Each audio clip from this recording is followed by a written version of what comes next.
반갑습니다. 모빌리티를 활용하는 모듈형 폐플라스틱 열분해 유화 장치를 사업화하고 있는 소셜벤처 스타트업 주식회사 에코인에너지의 이인입니다. 최근 소셜밸류를 위한 스타트업들이 활발하게 사업을 추진하고 있는데요. 그 중에 한 사례로 이해해 주시면 될 것 같습니다. 오늘 포장학회에서 많은 식품 쪽의 포장재들에 대해서 이제 소개를 해주셨는데, 저희는 그것들이 소비자들을 통해서 최종적으로 어떻게 처리해야 되는지에 대해서 고민을 하고 있는 스타트업입니다. 경기도 안성에 위치하고 있는 저희 협력사에서 제가 직접 찍은 사진입니다. 우리가 버리는 플라스틱은 집화장에 이와 같이 산처럼 쌓이게 됩니다. 워낙 많이 말씀들을 해주셔서 간략하게만 말씀드리면, 우리나라는 지금 전 세계 인구 1인당 폐플라스틱 발생량이 전 세계 1위에서 3위를 왔다 갔다 하고 있는 나라입니다. 상당히 많이 버리는 국가인데요. 이렇게 버려지는 폐플라스틱을 제대로 처리하지 못해서 보시다시피 잘 알고 계시는 많은 사회적 부작용들이 발생하고 있습니다. 최근 코로나 사태로 인해서 그 심각성이 더해졌다는 것은 제가 굳이 말씀 안 드려도 모두 공감하실 것 같습니다. 저희는 폐기물이 선별되는 그 프로세스에 대해서 좀 고민을 해봤습니다. 왜 이렇게 제대로 처리가 안 되고 있는지에 대해서 좀 분석을 해봤는데요. 우리가 일반 주택이라든지 사업장, 영농민 해양 폐기물 역시도 버리고 있는 폐플라스틱들은 전국에 코라 회원사 및 비회원사들을 포함해서 240여 개의 폐기물 선별장이 집화되게 됩니다.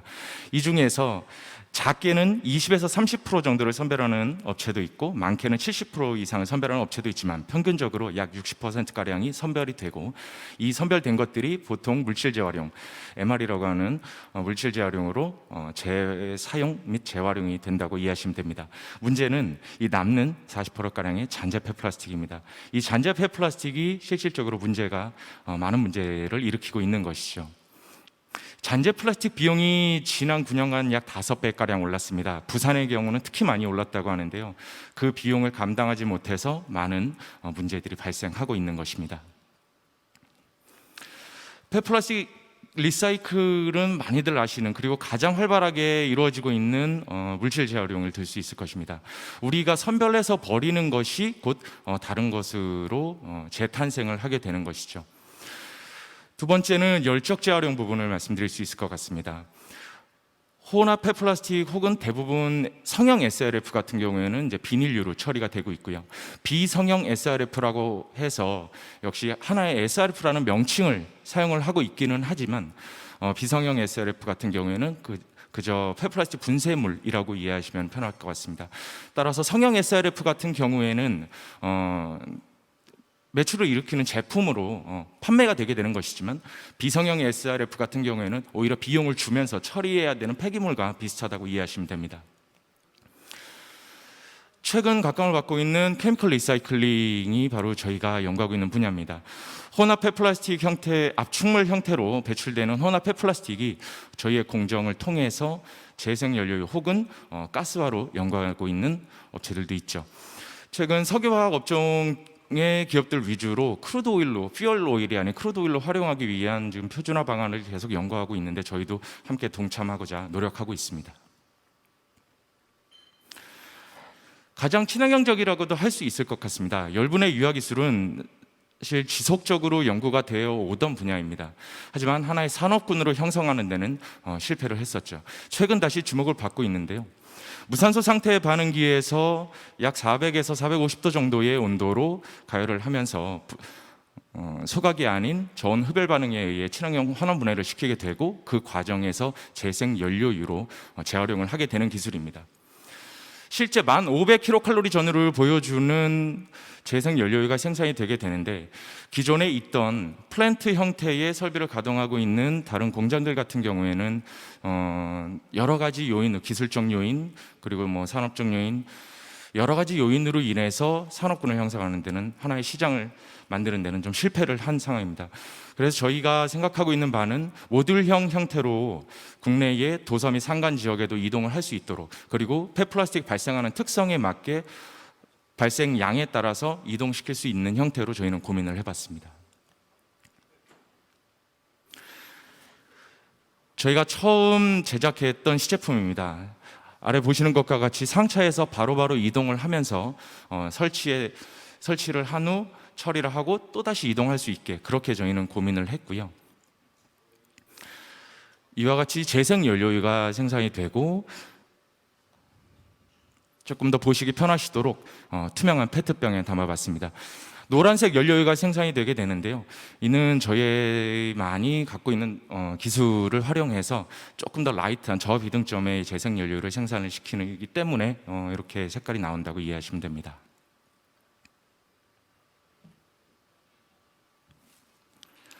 산업기술시험원의 분석 결과 폐 비닐 테스트는 62에서 63% 정도의 오일 수율을 보여주었습니다. 생산된 오일은 한국석유관리원의 시험 분석 결과 인화점을 제외한 다른 모든 품목의 품질 기준을 정제연료의 품질 기준을 충족하는 것으로 나오고 있습니다. 이 부분이 가장 큰 차이점이라고 말씀드릴 수 있을 것 같습니다. SK의 연구원을 통해서 저희가 분석한 자료인데요. 보시면 납사와 캐로 성분이 약 90% 이상을 보여주는 저비등점이라는 것을 보실 수 있고요. 이 부분은 역시 다른 석유화학 업종 대기업에서 분석한 결과 납사 성분이 52% 이상을 보여주고 있는 것을 확인하실 수 있습니다. 저희가 현재 제작해서 설치하고 있는 상용화 설비입니다. 역시 세 번째 보시는 차량과 같이 트럭으로 상용 차량으로 이동시킬 수 있도록 저희가 제작했고요. 현재 공장 내에 설치가 되어서 시험 가동을 하고 있는 상태입니다. 가장 높은 관심을 보여주고 있는 것들은 역시 높은 비용으로 잔재 폐플라스틱을 처리하고 있는 선별 업체들입니다. 이외에도 공공선별장 역시도 처리의 문제에 똑같은 문제를 겪고 있기 때문에 높은 관심을 보여주고 있고, 역시 환경적 문제가 높아짐에 따라서 함부로 처리하기 힘든 어촌의 폐어망 같은 경우 수협에서도 많은 요청이 들어오고 있습니다. 지난 7월 SK이노베이션에서 임팩트 파트너링 투자를 완료하고 함께 추진해 나갈 수 있는 사업 방향을 지속적으로 모색하면서 인도네시아나 베트남 등의 해외 시장에도 진출할 수 있는 방안을 계속 모색 중에 있습니다. SK 외에도 한전 중부발전의 발전소 기동연료유라든가 역시 같이 크루드 오일로서의 고민을 하고 있는 롯데케미칼, 하나케미칼, 금호석유화학 등의 기업들이 높은 관심을 보여주고 있습니다. 네, 참고해 주시면 될 것 같고요. 현재 13건의 특허를 보유하고 있습니다. 이 다음 영상은 코로나로 인한 해양 폐플라스틱에 대한 문제의 심각성을 보여주는 영상인데요. 저희는 그 육지 폐플라스틱과 해양 폐플라스틱의 문제를 사실 하나의 원바디처럼 보고 있습니다. 대부분의 해양 폐플라스틱이 육지에서 흘러 들어가는 형태이기 때문인데요. 짧게 잠깐만 보여드리도록 하겠습니다. 바다에서 수중 정화 활동을 했습니다. 바닷속의 모습은 충격적이었습니다. 바닥에 일회용 마스크와 장갑이 여기저기 널브러져 있고요. 마스크를 은신처로 착각해 숨은 문어도 보입니다. 코로나19 이전에만 해도 볼 수 없었던 바닷속 모습입니다.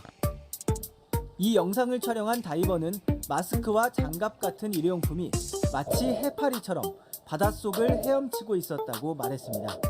실제로 일회용 마스크의 경우 전 세계적으로 매달 1290억 개가 사용된다고 합니다. 1년이면 스위스 전 국토를 덮을 정도라고 하네요. 저희가 이번에 올해 개정된 폐기물관리법에서 명시하고 있는 의료 폐기물의 특별 조항을 눈여겨보고 있는 이유입니다.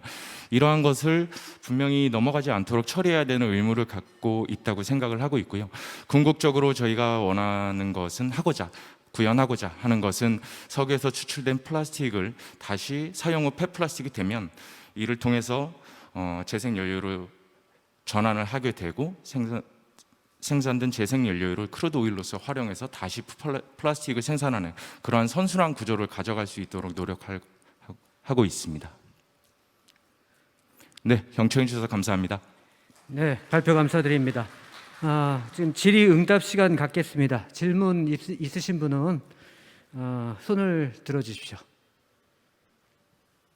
네.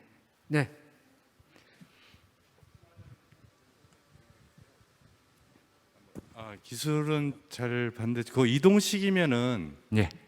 폐기물 처리설 인허가 부분이라든가 소방법 이런 인허가 부분에 있어서는 문제가 없는 건가요? 저희 고객사들의 인허가를 10분 활용하는 방안으로 비즈니스 모델을 잡고 있습니다.